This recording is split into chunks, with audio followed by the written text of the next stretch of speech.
અમારે એક કાર્યક્રમમાં મારો પ્રોગ્રામ હતો ને, એન્કરે એનાઉન્સમેન્ટ કર્યું. સૌથી ખતરનાક અનુભવ. મારે પ્રોગ્રામ હતો, એન્કરે એનાઉન્સમેન્ટ કર્યું, જય છણિયારાનો અવાજ, નાભીનો અવાજ. માઇક વાળા ભાઈ આવીને મોઢા આગળથી માઇક કાઢીને નાભી આગળ મૂકી. પ્રબોધન ઠાકરે એક 10 વર્ષનો છોકરો સ્ટેજ ઉપર આવીને બેસી. છોકરો શાંતિથી બેઠો હોત તો વાંધો નહોતો, એ મારા મોજા માંડો કાઢો. હવે આપણે બોલતા હોય ને મોજા ખેંચે, બોલવામાં ધ્યાન દઈએ. એટલે મેં જાહેરાત કરી. મેં કીધું આ જે કંપનીની પ્રોડક્ટ છે લઈ જાઓ મહેરબાની કરી, તમારો દાગીનો. કોઈ લેવાનું હોય मैं नहीं बताऊंगा. છોકરાને કીધું તને વાંધો શું છે? મને કે પેપ્સી મગાવી દો તો વયો. અમારા દર્શનભાઈને દોડાવ્યા.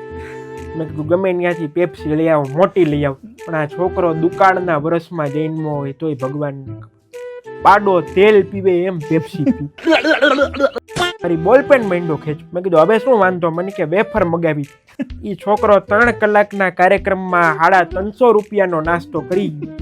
આખો કાર્યક્રમ પૂરો થયો પછી એક કપલ આવ્યું, આવીને મને કે જયભાઈ આપણો બાબો. મેં કીધું આપણો રહેવા દો, તમારો રાખો.